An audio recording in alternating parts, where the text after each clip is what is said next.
আজ নতুন লাইন দিতে গিয়ে বড় বাসার চিপায় পড়ে গেছি। কথাটা যদিও মানুষ বলে থাকে উদাহরণস্বরূপ, বাট এটাই বাস্তব হয়ে গেছে। তো দেখেন আমি কিন্তু এখন চালের উপরে উঠে আছি। আমার ওয়েট কিন্তু 75 কেজি।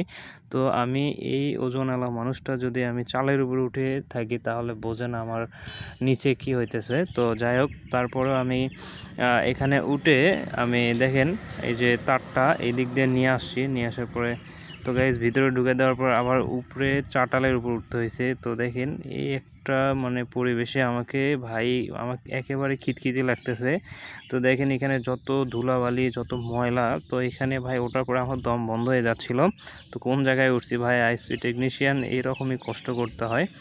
তো ভাই দেখেন পোলে উঠছি। তো আপনাদেরকে আমি আজকে পোলে ওঠারও ভিডিও দিচ্ছি, কারণ ভাই আজকের ফুল ভিডিওটি আপনারা দেখলে বুঝতে পারবেন যে আসলে আমি লাইনটা একা একা কীভাবে হ্যান্ডেল করলাম, কিভাবে A to Z লাইনটা আমি ওকে করে দিলাম। তো এই ভিডিওটিতে আপনারা সব কিছু দেখতে পারবেন। তো অবশ্যই ফুল ভিডিওটি দেখতে থাকবেন।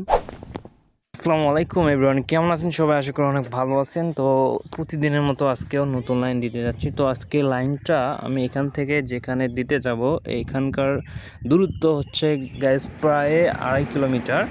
তো দেখেন আমি আসার পরে এখানে লেজার চেক দিলাম, পাশে যে লাইনটা আছে। তো চেক দেওয়ার পর এখানে 24 লেজার। তো আমি ভাবি যে এখানে তো কোনোভাবে লাইন বের করা সম্ভব না, তো লেজার হাই হয়ে যাবে। তো লেজার হাই হলে কিন্তু একটা লাইন একেবারে অনেক ঝুঁকির মধ্যে থাকে। স্টেবল লেজার না থাকলে কিন্তু আপনি ভালো নেট পাবেন না, 2 দিন পর পর স্পিড কমপ্লেন দেবেন। তো গাইস এরপর এই যে দেখেন আমি ভাই কি বলবো, আমি নিচ দিয়ে মিটারের তার যেদিক দিয়ে ছিল সেদিক দিয়ে ঢুকে দিয়েছিলাম, বাট পরে ওই বাড়িয়ালি বলে যে ভাই ভিতর দিয়ে দেন, উপর দিয়ে দেন। তো ভাই উনি হচ্ছে আমি লাইন দিতে গেছি, উনি একেবারে ভয় পেয়ে যায়। তো ওনার বাড়িতে ওনার বাড়িওয়ালা নাই, তো উনি ভয় পেয়ে যায়। আর হচ্ছে উনি বলে যে সন্ধ্যার দিকে না আসতে বলছে। তো উনি ভয়েতে বলছে সন্ধ্যার দিকে আসতে বলছে, ওনার বাড়িওয়ালা বাড়িতে নাই জন্য। তো ভাই আমরা বাড়িতে গিয়ে লাইন দিই, তো আমাদের উপর বিশ্বাস না রাখলে ভাই সেটা আপনাদের ব্যর্থতা।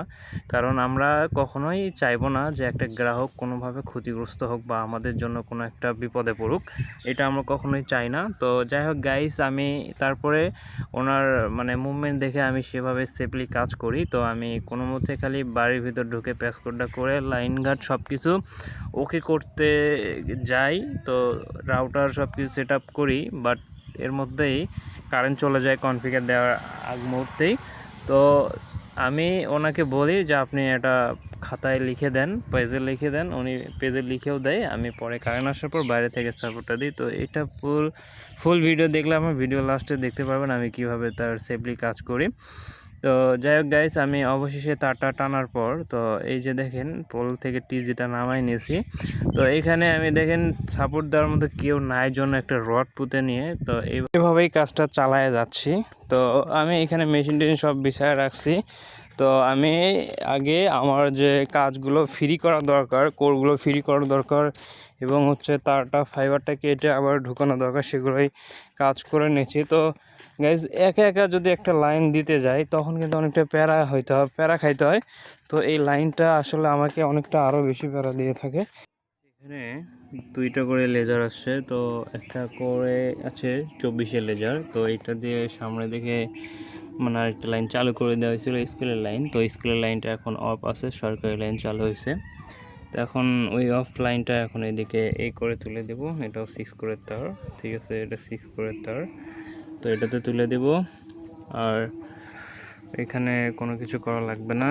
তো এখানে শুধু একটা জয়েন দিলেই ভিতরে লাইন চলে যাবে। তো আপনারা দেখতে থাকুন কিভাবে কাজ করে। তো গাইস একে একে কাজ করতেছি, তো এই জন্য আপনাদেরকে ভালোভাবে যে একটা ভিউ অ্যাঙ্গেল ভালো দিব, ভালোভাবে যে অ্যাঙ্গেলটা ভালো করে ভিডিও করব, এইটা সুযোগ হয় না। তো যেভাবে ইচ্ছা হচ্ছে আর কি, যেভাবে ভিডিও করার সুযোগ হচ্ছে আর কি, সেভাবে করতেছি। তো দেখেন আমি কীভাবে কাটিং করতেছি। তো এই কাটিংটা কিছুদিন আগে নষ্ট হয়ে যায়, তো আবার নতুন একটা কাটিং নেওয়া হয়। তো এই কাটিংয়ে আর কি সেটা তো খুব সুন্দর কাটে। তো দেখেন জয়েন্টগুলোও সুন্দর হয়, কাটিংটাও বেস্ট সুন্দর হয়। তো এখানে দেখেন 22-এর লেজার। তো আমি এখানে 22 বলতে 21-এর লেজার পাই। তো আমি জয়েন্টটা পুরোই জয়েন দিয়ে দিই আর কি। তো দেওয়ার পরে আমি কনফার্ম হই যে আসলে অ্যাকুরেট কত লেজার আছে এখানে। তো আমি এখানে দেখি 21 লেজার। তো আমার সম্ভবত জানা ছিল এখানে এটাতেও একটা লেজার আছে, কিন্তু এটা হচ্ছে 24 লেজার। বাট আমি যখন চেক দিই তখন আমার কাছে আরও একটু কাজটা সহজ হয়ে যায়, যে আমি আরও একটু মানে হয়ে যায়, একটু কনফিডেন্টলি আরও বুঝতে পারি যে এখান থেকে তাহলে আর কোনো সমস্যা নেই, 2টা লাইন আরও বের করা যাচ্ছে, তো কোনো প্রবলেম নেই। হচ্ছে রেশিও স্টাইলের স্পিডার, তো 50-50। তো আমি একমাত্র চেক দেব যে আসলে 21 লেজার থেকে আমি কত লেজার পাই। তো এখানে অবশ্যই 21 থেকে আমি 24 পাওয়ার কথা। তো যাই হোক 24ই পাচ্ছি। তো জয়েন্টটাও মাশাআল্লাহ ভালো হয়েছে। তো এখানে আমি 24ই পাইছি। তো এখন আমি এখানে বলছিলাম যে স্কুলের লাইনটা তুলে দেব, বন্ধ আছে, বাট এখানে আমি লেজার কম ছিল জন্য বলছিলাম। যার আমি লেজারটা চেক দেওয়ার পরে এখানে বুঝতে পারি যে না, 2টা লাইনের লেজার হবে। তো আমি এখানে এখন অন/2 করলাম। অন/2 বলতে এই যে রেশিও স্পিডার, মানে রেশিও স্টাইলের যে স্পিডার, এইটা কিন্তু আমি এখন মানে 2 ভাগ করে দিলাম। যে লেজারটা ছিল 21, এখন 24 করে হয়ে গেল। তো গাইস, আমি একটা কথা বলবো আপনাদের, তো আইএসপি টেকনিশিয়ান যারা রয়েছেন, তো আপনারা এই যে স্পিডারটা রয়েছে, এই ধরনের রেশিও স্পিডারগুলো আপনারা মানে কম ইউজ করবেন, ঠিক আছে? এইগুলো হচ্ছে আপনার অনেক সময় কিন্তু লুপ হয়, আবার হচ্ছে লেজার ডাউন হয়। তো এই সব আপনারা, তো আমি আপনাদেরকে একটা কথাই বলবো, এই স্পিডার নেওয়ার থেকে আপনারা অবশ্যই চ্যাপ্টার যে স্পিডারটা ওইটা নেবেন, এটা ইউজ করবেন না। তো গাইস, আমি 2টা লেজারই আমি চেক দিয়ে তুলে দিই। তো এইটাতে দেখেন, এইটাতে আমি মানে ওই আর কি 24 হবে, একটু পেস করে চাপ খেয়েছিলাম। তো যাই হোক, এখানে কিন্তু জয়েন্টটা একেবারে মাশাআল্লাহ সুন্দর জয়েন্ট হয়েছে, 00 ডিবি লচ। তো আসলে ভাই কাটিংয়ের উপরই আপনার কিন্তু ফুল জয়েন্টটি নির্ভর করে। তো কাটিং যদি ভালো হয়, আপনার জয়েন্ট কিন্তু একেবারে খুব সুন্দর। তো গাইস, ফাইনালি এখানে আমি কিন্তু কাজটি শেষ করি। তো করার পরে দেখেন সুন্দর একটা ড্রেসিং দিই। তো ড্রেসিংটি যদি অবশ্যই পছন্দ হয় থাকে একটা লাইক করবেন, কমেন্ট করবেন। তো গাইস, এখানে ফাইনালি আমার কাজ শেষ। তো আমি কিন্তু ওই যে দেখেন পোলে কিন্তু তুলাই দিছি। তো আমি এখন যে কাজটি করলাম, তো এখন এই যে দেখেন এই স্কুলের কথা বলছিলাম, তো আমি চেক দেবো এখন বাইরে থেকে। এটা আছে ওয়াইফাই থেকে আসছিলাম, ওয়াইফাই লাইন কি চালু? ভাই ওয়াইফাই লাইন কি চালু আছে আপনার? ভালো আছে, কাজ করলাম তো চেক দিতে আসলাম। হ্যাঁ, কালকে রাত্রে ভাই কারেন্ট আসছিল না, ওইদিকে চলতেছে না, লেজারটা না চেক দিই।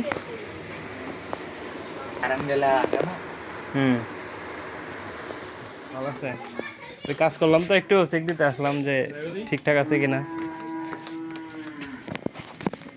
নেট কেমন মানে একটু দুর্বল। কালকে মনে করেন যে কারেন্টের কারণও ছিল না, আবার ব্যাকআপও দিতে পারে না আইতে।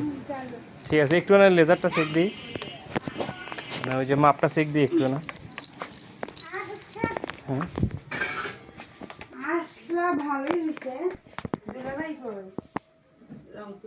তো গাইস ফাইনালি আমি একেবারে শিওর যে আর কোনো সমস্যা নেই। তো যে লাইনগুলো ভাবছিলাম যে এগুলো লেজার ডাউন হচ্ছে কিনা, তো আমি লেজারটা চেক দেওয়ার পর আসলে আমি কনফার্ম হয়ে যাই যে হ্যাঁ ঠিক আছে লাইনগুলো। তো ভাই দেখেন, এই যে তারটা ঢুকাই দিয়েছিলাম চালের উপর, সেটা এখন এই যে লাস্ট ফিনিশিংয়ে রুমের ভিতর আসে আমি দেখেন এখানে ডিসেল লাইন নিয়েছিল অন্য কোম্পানির থেকে। তো আমি তারটা খুলে চাইলাম, তারটাও খুলে দিলাম।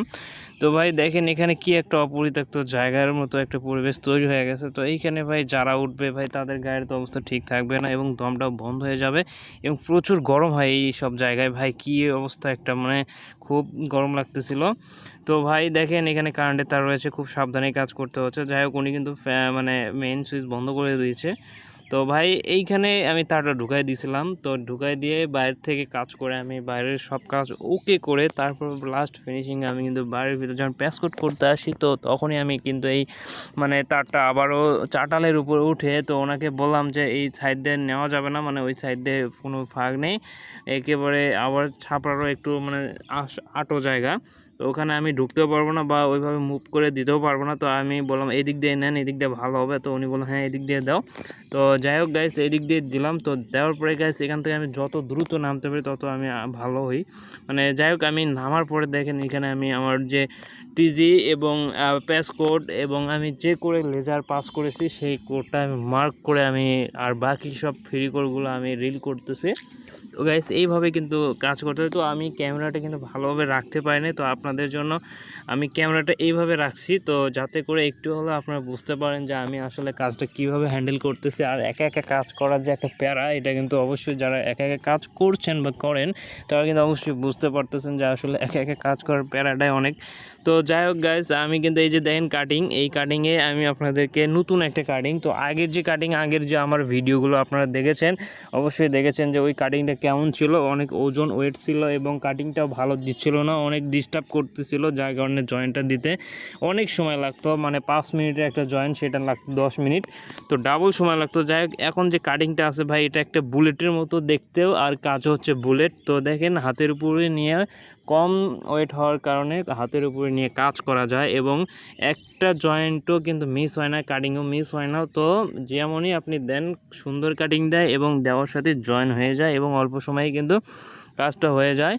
তো ভাই আমি একটা কথাই বলবো, তো এই মেশিন আর এই কাটিং এই দুইটার মধ্যে বেশি ইম্পর্টেন্ট আমি কাটিংয়ে বলবো, কারণ কাটিং যদি সুন্দর হয় মেশিন কিন্তু অটোমেটিক্যালি আপনারা কিন্তু জয়েন দিয়েই দেবে। ওইটা যদিও দাম বেশি হয় মেশিনের, কিন্তু মেশিনের থেকেও আপনার কাটিংয়ের দাম কম হলেও কিন্তু কাটিংটাই কিন্তু বেশি ম্যাটার করে।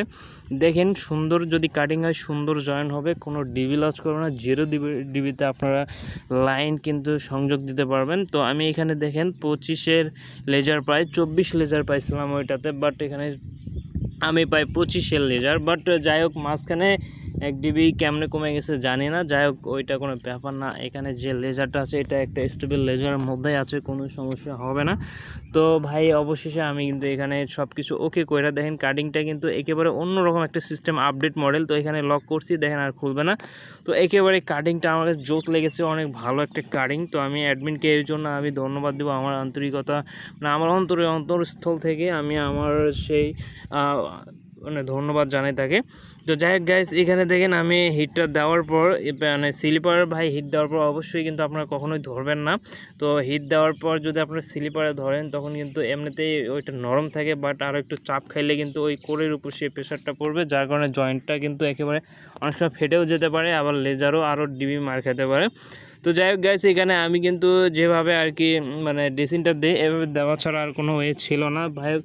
যাই হোক এই যে ড্রেসিং দিছি আমি মূল লক্ষ্য আমার ড্রেসিং না, মূল লক্ষ্য হচ্ছে আমার ডিবি যেটা আমি মাপ পাইছি, তো ওইটা যেন কখনোই ড্রেসিংয়ের জন্য যাতে আমার কমে না যায়। তো আমি এই ড্রেসিং আমি এইভাবেই দিয়েছি যে আমি মনে করেন যে ডিবির সাথে ডিবি মিটারের সাথে প্যাসকোড লাগাই দিয়ে আমি কিন্তু এই ড্রেসিংটা দিই।